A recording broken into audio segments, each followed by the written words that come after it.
Subscribe our YouTube channel now and don't forget to press the bell icon for latest updates. Pakistan اور دنیا بھر میں دیکھنے اور سننے والوں کو ارشد شریف کا سلام۔ ناظرین، آج آپ کو بتائیں گے کہ گاڑی کی ڈگی میں بیٹھ کے کون کس سے ملاقات کرنے گیا۔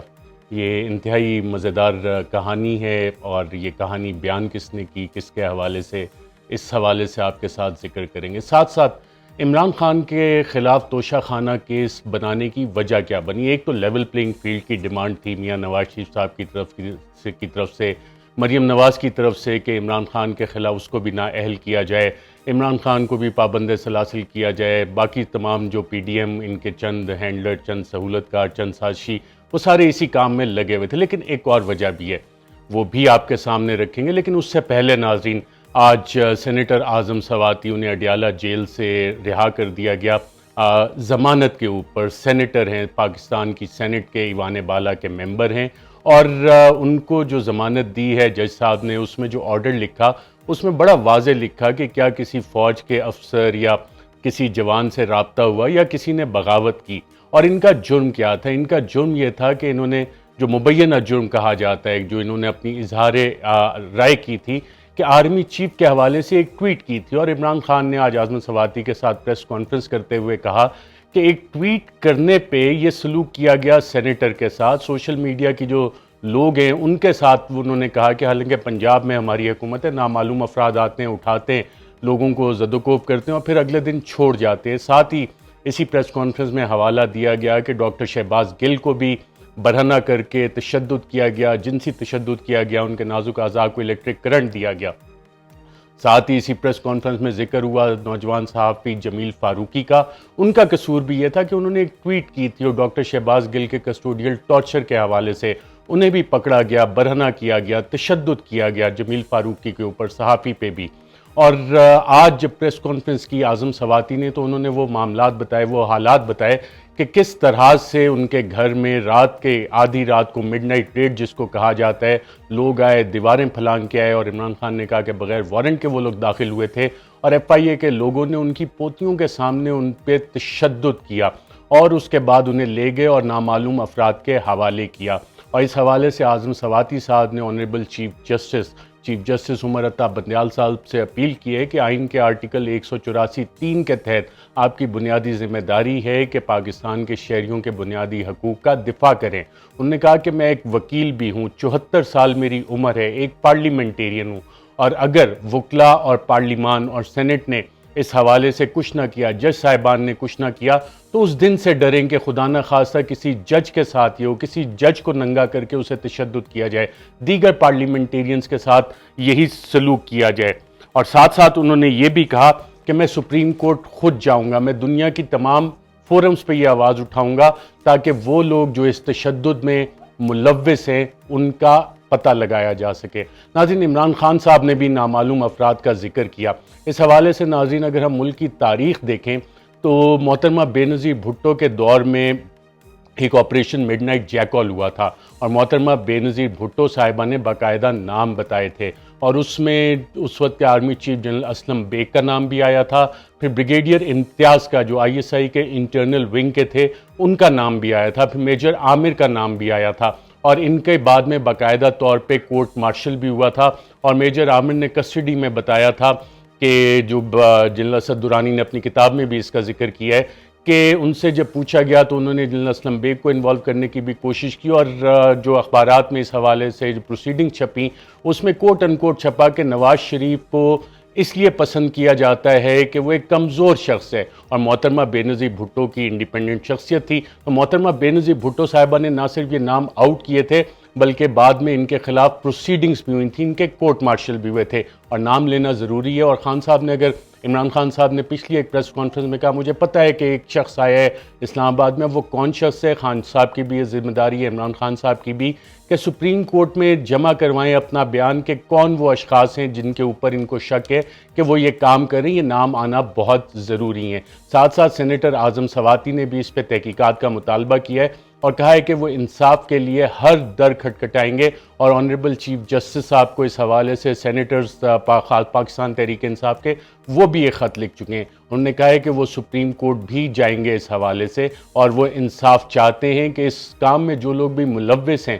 تشدد کے کام میں ملوث ہیں، لوگوں کو برہنہ کرنے میں، انہیں باقاعدہ طور پہ سامنے لایا جائے اور قرار واقعی قانون کے مطابق سزا دی جائے۔ اس حوالے سے ناظرین، ٹارچر کے خلاف پارلیمنٹ نے ایک بل بھی پاس کیا ہے، اور اس بل میں سزائیں ہیں پبلک آفیشلز کے لیے جو اس کام میں ملوث ہوتے ہیں۔ اس پہ اب صدر مملکت ڈاکٹر عارف علوی جس دن سگنیچر کریں گے، سائن کریں گے، یہ باقاعدہ قانون بن جائے گا۔ اور کیا ہم اس کو ایک واحد مثال بنا سکتے ہیں، پہلی مثال بنا سکتے ہیں کہ اگر پاکستان نے ترقی کرنی ہے، جو 75 سال سے غلاموں والا سلوک ہوتا ہے پاکستان کے شہریوں کے ساتھ، جو سلوک امریکی افواج نے ابو غریب میں کیا، گوانتانامو بے میں کیا، جو برطانوی سامراج یہاں پہ بر صغیر پاک و ہند میں آزادی سے پہلے کرتا تھا، وہ پچھلے 75 سال سے کسٹوڈیل ٹارچر پاکستان میں چل رہا ہے۔ قانون پاس ہو گیا ہے، تو کیا اعظم سواتی کے کیس میں ان لوگوں کو آئیڈینٹیفائی کر کے باقاعدہ طور پہ سزا دی جائے گی؟ یہ ایک انتہائی اہم سوال ہے، اور اس کی ذمہ داری پاکستان تحریک انصاف کے قائدین پہ بھی آتی ہے کہ وہ نام بتائیں۔ آپ نواز شریف صاحب کو دیکھیں، انہوں نے تو chief of army staff general Qamar Javed Bajwa کا باقاعدہ نام لے کے مختلف متعدد جلسوں میں ان پہ الزامات لگائے تھے۔ D G I S I اس وقت کے جنرل فیض حمید، ان کے نام لے کے الزامات لگائے تھے، اور اس کے بعد ایک آپ کو یاد ہوگا مشہور زمانہ پریس کانفرنسز بھی آئی تھیں مریم نواز کی آڈیو ویڈیوز کے حوالے سے، اس پہ میں پھر کسی دن بات کروں گا۔ لیکن نام لینا کیوں ضروری ہوتا ہے کہ اگر آپ کو کسی کے اوپر شک ہے تو پاکستان تحریک انصاف کو ایکس وائی زی اور نیوٹرلز اور اس سے آگے چل کے باقاعدہ نام لینے چاہیے، کیونکہ جس طرح کے ناظرین معاملات چل رہے ہیں، اور اگر عمران خان صاحب سمجھتے ہیں کہ لانگ مارچ سے کوئی مسئلہ حل ہوگا، کسی اور چیز سے یہ مسائل حل نہیں ہوں گے۔ اب تقریباً 24 ایف آئی آرز ہو چکی ہیں خود عمران خان کے اوپر، ان کی دیگر قیادت پہ ایف آئی آرز ہو رہی ہیں، اور اس حوالے سے اسٹریٹجی بڑی واضح ہے اس حکومت کی اور اس کے ہینڈلرز کی کہ اس حکومت کو انہوں نے اگلے سال تک چلانا ہے۔ جو بیک گراؤنڈ نیگوسیشن جس کا عمران خان بھی کہہ رہے ہیں، وہ صرف ایک باقاعدہ طور پہ سموک سکرین ہے جس کو کہ کھڑا کیا گیا ہے کہ انگیج رکھو اور باقی ساری چیزیں۔ اب آگے چیزیں لے کے کیسے چلنی ہے، پریشر بلڈ اپ کیسے کرنا ہے، پروٹیسٹ کیسے کرنے ہیں، وہ عمران خان نے کہا ہے کہ وہ اس حوالے سے خود اسپیشلسٹ ہیں، پاکستان تحریک انصاف اسپیشلسٹ ہے۔ اور الیکشن کمیشن آف پاکستان کے بعد نااہلی کے بعد جو اناؤنس کیا، جو فیصلہ آیا، لوگوں نے خود بھی ظاہر کیا کہ وہ اب تنگ آ چکے ہیں ان ساری ڈرامے بازیوں سے۔ فواد چودھری کہتے ہیں بند کمروں میں جو فیصلے ہوتے ہیں ان کا دن اور دور چلا گیا۔ اور جو ناظرین ابھی تک کی اطلاعات ہیں، جو آج تک جس وقت میں آپ سے بات کر رہا ہوں، باقاعدہ طور پہ سرکاری طور پہ وہ فیصلہ ابھی تک ریلیز نہیں کیا گیا الیکشن کمیشن کا۔ کہا جا رہا ہے کہ ایک ممبر نے ابھی تک دستخط نہیں کیا۔ اگر ایک ممبر نے دستخط نہیں کیے تو کل ایسے کیا واقعات تھے، کیا اتنی جلدی تھی کہ کل ہی یہ اناؤنسمنٹ کرنی تھی الیکشن کمیشن آف پاکستان نے کہ ایک ممبر موجود بھی نہیں ہے، بیمار ہے، دستخط بھی نہیں ہے، اور ابھی تک فیصلہ وہ باقاعدہ طور پہ ریلیز بھی نہیں کیا گیا۔ اب ناظرین سوال آتا ہے کہ عمران خان پہ توشہ خانہ کا یہ کیس بنایا کیوں گیا؟ اس میں ایک وجہ تو یقیناً یہی ہے کہ لیول پلینگ فیلڈ اور لنڈن پلان اور باقی ساری کارروائیاں اس حوالے سے جو ہوتی رہیں وہ اپنی جگہ، لیکن ایک اور بنیادی وجہ ہے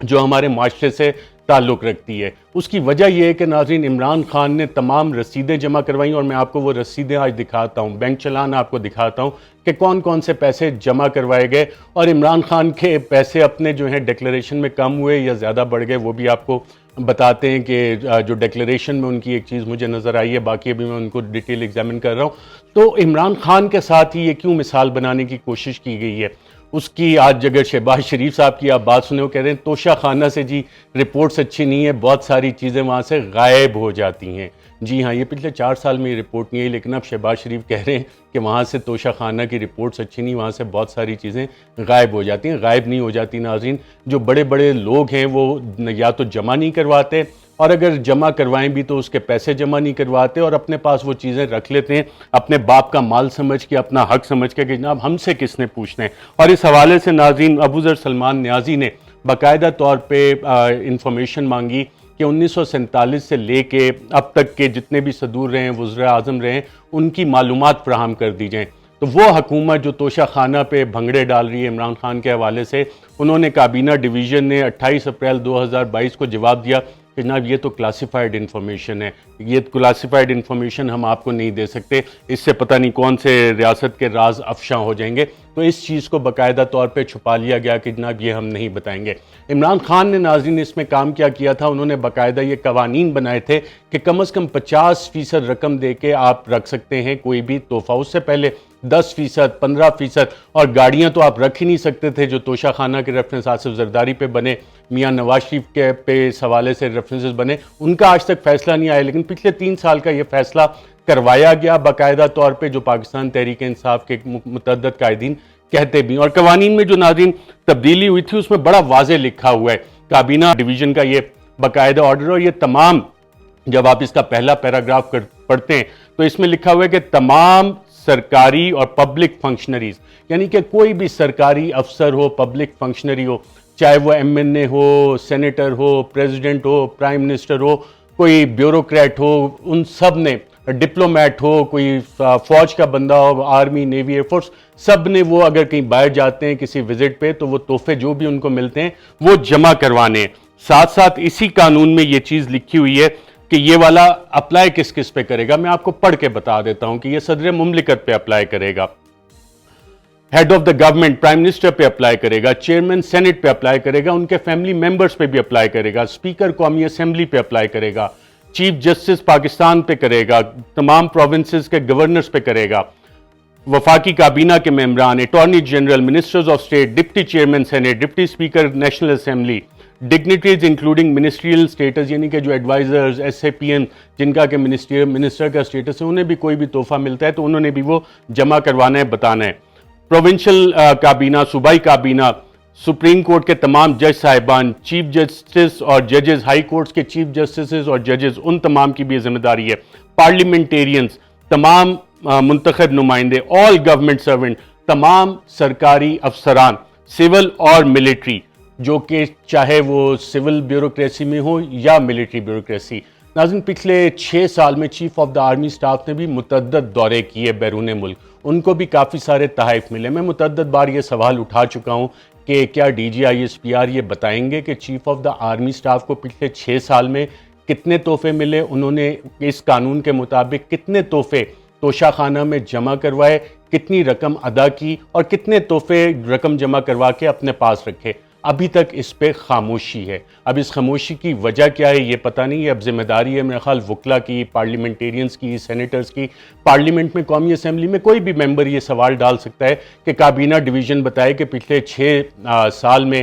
army chief general Qamar Javed Bajwa کو کیا تحائف ملے، chief of the air staff کو کیا تحائف ملے، chief of the naval staff کو کیا ملے، دوسری ڈیفنس ڈیلیگیشنز کو کیا تحائف ملے، اور اس کا انہوں نے کیا کیا، اور منسٹری آف ڈیفنس اس سوال کا جواب دینے کی پابند ہے۔ اسی طرح سینٹ آف پاکستان میں یہ سوال اٹھایا جا سکتا ہے، کوئی بھی سینیٹر یہ سوال ڈال سکتا ہے کہ وزارت دفاع بتائے کہ مسلح افواج کے جتنے ڈیلیگیشنز گئے ہیں ان کو کتنے تحائف ملے پچھلے 6 سال میں، پچھلے 5 سال میں، کس کس کو کتنے تحائف ملے اور اس کا انہوں نے کیا کیا۔ لیکن ابھی تک کسی پارلیمنٹیرین نے یہ سوال نہیں ڈالا۔ نہ صرف یہ، کوئی بھی وکیل اب اس بیسس پہ کسی بھی عدالت میں، Sindh high court, Lahore high court, Peshawar high court, Balochistan high court, Islamabad high court یا سپریم کورٹ میں پٹیشنز فائل کر سکتی ہیں، بار ایسوسیشنز، کہ بتایا جائے کہ باقی یہ جتنے بھی ڈیلیگیشنز گئے ہیں، ملٹری ڈیلیگیشنز گئے ہیں، ڈیفنس ڈیلیگیشنز گئے ہیں، ان کو کتنے تحائف ملے، ان میں سے کتنے لوگوں نے یہ تحائف جمع کروائے اور کتنوں نے کتنی رقم دے کے یہ تحائف اپنے پاس رکھے۔ کیونکہ اگر ملک کے وزرائے اعظم، چاہے وہ نواز شریف ہوں، چاہے وہ یوسف رضا گیلانی ہوں، یا سابق صدر آصف زرداری ہوں، یا سابق وزیر اعظم عمران خان، وہ تو یہ جوابات دے رہے ہیں، تو ان سے جواب کون لے گا؟ کیونکہ قانون تو بڑا واضح ہے کہ جواب تو سب نے دینا ہے۔ تو یہ تفصیلات قوم کے سامنے کب آئیں گی؟ لیکن آئیں گی ضرور، کیونکہ یہ والا معاملہ اب اس طرح سے ختم ہونے والا نہیں ہے، اور اگر کوئی سمجھتا ہے کہ یہ معاملہ ایسے ختم کروایا جا سکتا ہے دھونس، دھاندلی، دھمکی، زبردستی، سینسرشپ کے ذریعے، تو یہ والا کیس اب ختم ہونے والا نہیں ہے، اس کا جواب سب کو دینا ہوگا۔ اب ناظرین میں آپ کو بتاتا ہوں کہ عمران خان پہ یہ کیس بنانے کی وجہ یہ ہے کہ عمران خان خود تو انہوں نے پیسے جمع کروانی شروع کر دیے کہ جو بھی ان کو تحفہ ملا، اور تحفوں کی لسٹ بھی سامنے آ گئی ہے کہ کون کون سے تحائف ملے جس پہ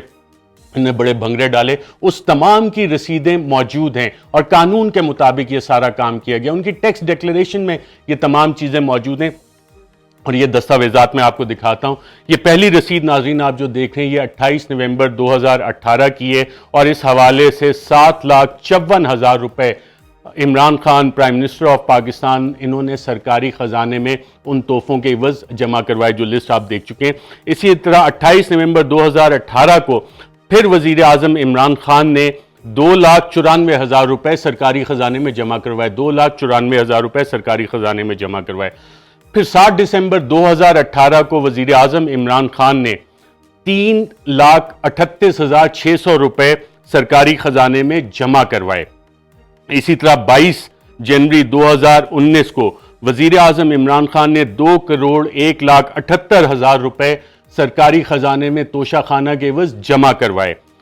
اسی طرح ناظرین آپ کو یہ کوئی اور رسیدیں نہیں دکھائے گا، وہاں پہ آپ کو نکل آئیں گے کیلیبری فونٹ نکل آئیں گے، قطری خط نکل آئیں گے، کوئی اور بہانے آ جائیں گے کہ نہیں جناب یہ کلاسیفائیڈ انفارمیشن ہے، ہم نہیں بتا سکتے۔ اگر ایک ملک کا وزیر اعظم اپنی تمام تفصیلات سامنے رکھ رہا ہے، پیسے جمع کروا رہا ہے، تو باقی کوئی وزیر اعظم چیف ایگزیکٹو سے بڑا تو نہیں ہے پاکستان کے آئین کے تحت کہ وہ اس کا جواب نہ دے۔ اسی طرح ناظرین 8 اگست 2019 کو بیگم پرائم منسٹر آف پاکستان وزیر اعظم کی اہلیہ نے 5,44,700 روپے سرکاری خزانے میں جمع کروائے توشہ خانہ میں۔ اسی طرح ناظرین عمران خان وزیر اعظم پاکستان نے 19 نومبر 2019 کو 2,40,000 روپے سرکاری خزانے میں جمع کروائے توشہ خانہ کے عوض۔ پھر 9,35,000 روپے عمران خان وزیر اعظم پاکستان نے 19 مارچ 2020 کو سرکاری خزانے میں جمع کروائے۔ آپ کو کوئی اور رسید نظر نہیں آئے گی، کوئی اور نہیں یہ بتائے گا کہ آرمی چیف نے کتنے پیسے سرکاری خزانے میں جمع کروائے، نیول چیف نے کتنے کروائے، ایئر چیف نے کتنے کروائے،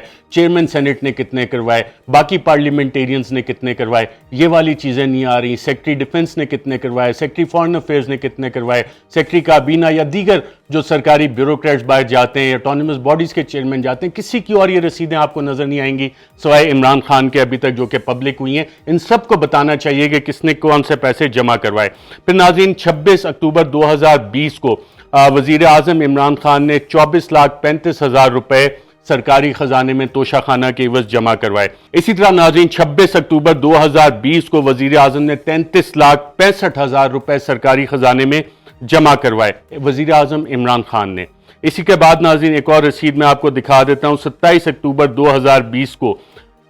یہ باقاعدہ طور پہ چلان جمع کروایا ان تمام چیزوں کا، 56,66,000 روپے وزیر اعظم پاکستان نے سرکاری خزانے میں جمع کروائے، اور اس پہ اسٹیٹ بینک آف پاکستان کی آپ کو رسید بھی نظر آ رہی ہے، اور یہ عمران خان صاحب کا اپنا چیک اس حوالے سے جمع جو سرکاری خزانے میں انہوں نے جمع کروایا۔ اسی طرح ناظرین 11 جون 2021 کو وزیر اعظم عمران خان نے 85,000 روپے سرکاری خزانے میں جمع کروائے۔ پھر 28 جون 2021 کو 1,000 روپے بھی انہوں نے جمع کروائے سرکاری خزانے میں۔ اب ایک ایسا وزیر اعظم جو 1,000 روپے بھی سرکاری خزانے میں جمع کروا رہے اس کے خلاف تو پورے نظام نے ہونا ہی ہے، وہ سب کہیں گے صاحب کرپشن کو چھوڑیں، کیونکہ سب کی دکانیں یہ بند کر رہے تھے عمران خان صاحب۔ سب کو اگر وزیر اعظم 1,000 روپے بھی جمع کروا رہے تو پھر کس کی مجال ہے کہ جناب وہ اپنے پیسے جمع نہ کروائے۔ اسی طرح ناظرین اگلی پہ آتے ہیں تو 28 جون 2021 کو 1,33,250 روپے وزیر اعظم نے جمع کروائے سرکاری خزانے میں۔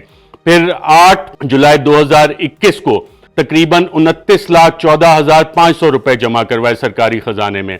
23 فروری 2022 کو 1,93,000 روپے وزیر اعظم عمران خان نے سرکاری خزانے میں جمع کروائے۔ آپ کو کسی اور کی یہ رسیدیں نظر آتی ہیں کہ سرکاری خزانے میں کسی نے پیسے جمع کروائے ہوں؟ باقی تو سمجھتے ہیں باپ کا مال ہے، مال مفت دل بے رحم، ہم اعلیٰ عہدوں پہ آگے، اب جو بھی مال متا ہے وہ ہم نے کھانا ہے اور کوئی ہم سے سوال بھی نہیں کر سکتا۔ اور ناظرین عمران خان کے جو FBR میں ڈیکلیریشن ہے اس میں بھی یہ فگر ہمیں نظر آ رہی ہیں، وہاں پہ بھی باقاعدہ طور پہ انہوں نے یہ ڈیکلیریشن دی ہوئی۔ اور سال 2021 میں عمران خان نے ناظرین جو ان کی آمدن ہے جو پچھلے سال کی تھی اور 2021 میں جو انہوں نے اثاثے جمع کروائے اس سے پتہ لگا کہ ان کی آمدن بھی وزیر اعظم ہوتے ہوئے 10 لاکھ روپے کم ہو گئی۔ تو یہ تو ناظرین معاملات ہیں توشہ خانہ ریفرنس کے حوالے سے، اس حوالے سے ابھی تک فیصلہ جب ہم بات کر رہے ہیں الیکشن کمیشن نے نہیں دیا، ایک ممبر نے سائن بھی نہیں کیے، اب اس حوالے سے جلدی کیا تھی یہ سمجھ نہیں آ رہی۔ اب ناظرین بات کرتے ہیں کہ گاڑی کی ڈگی میں بیٹھ کے کون چھپ چھپ کے کس سے ملاقاتیں کرتا رہا۔ ناظرین یہ بات بتائی ہے پاکستان مسلم لیگ ضیاء کے سربراہ جناب اعجاز الحق صاحب نے. اعجاز الحق صاحب صاحبزادے ہیں سابق chief of the army staff, سابق صدر مملکت جناب ضیاء الحق صاحب کے، اور انہوں نے جو بات کی ان کے پاس معلومات کافی زیادہ ہوتی ہیں. تو اعجاز الحق صاحب کیا کہتے ہیں دیکھتے ہیں. یہاں ایسے لوگ ہیں جو کاروں کی ڈگی میں بیٹھ کے کون گیا تھا سر؟ کاروں کی ڈگی میں بیٹھ کر جو گئے تھے، آپ پوچھیں آج جو وزیر اعظم ہے وہ گئے تھے، اور کون گیا تھا؟ کاروں کی ڈگی میں بیٹھ کے کون گیا تھا؟ غالباً ندیم ملک صاحب کی آواز ہے، وہ پوچھیں کون گیا تھا تو اعجاز الحق صاحب کہہ رہے ہیں وہ صاحب گئے تھے جو آج وزیر اعظم ہے، یعنی شہباز شریف بقول اعجاز الحق کے گاڑی کی ڈگی میں بیٹھ کے گئے تھے. اچھا اب گئے کہاں تھے؟ یہ سوال یہ آتا ہے. اس کا جواب بھی انہوں نے دیا اعجاز الحق صاحب نے. کتنی ملاقاتیں ہوئی تھی آرمی ہاؤس میں، ذرا اس کا ریکارڈ نکلوائیں اور آپ کو پتہ لگ جائے گا کہ یہ کس طرح گئے تھے ملنے. یعنی کہ اب آگے وہ کہہ رہے ہیں کہ آرمی ہاؤس میں اعجاز الحق صاحب یہ دعویٰ کر رہے ہیں کہ شہباز شریف گاڑی کی ڈگی میں بیٹھ کے آرمی ہاؤس جاتے تھے. تو آرمی ہاؤس جو شخص جاتا ہے وہ یقیناً آرمی چیف سے ملاقات کرنے جا رہا ہوگا. یہ اعجاز الحق صاحب ان کا یہ دعویٰ ہے جو کہ سامنے آیا ہے. واقعہ سر کیا محمد احمد کے صاحب دورے جو حکومت کی بات ہے؟ پرسن تھے جی، یہ عمران خان کے دور حکومت کی بات. اچھا اب آگے سے جب سوال ہوتا ہے کہ یہ کب ہو رہی تھیں ملاقاتیں، تو اعجاز الحق صاحب کہتے ہیں یہ اس وقت کی بات ہے جب عمران خان ملک کے وزیر اعظم تھے. تو یہ خفیہ ملاقاتیں گاڑی کی ڈگی میں بیٹھ کے شہباز شریف صاحب chief of the army staff سے آرمی ہاؤس میں جا کے کرتے تھے. اور اعجاز الحق صاحب کہتے ہیں کہ اس کا ریکارڈ نکلوائیں اور چیک کر لیں. اس حوالے سے ناظرین مزید بھی بات کریں گے، لیکن آج کے لیے اتنا ہی. اپنا خیال رکھیے گا. مجھے دیجیے اجازت. اللہ حافظ. Subscribe our YouTube channel now and don't forget to press the bell icon for latest updates.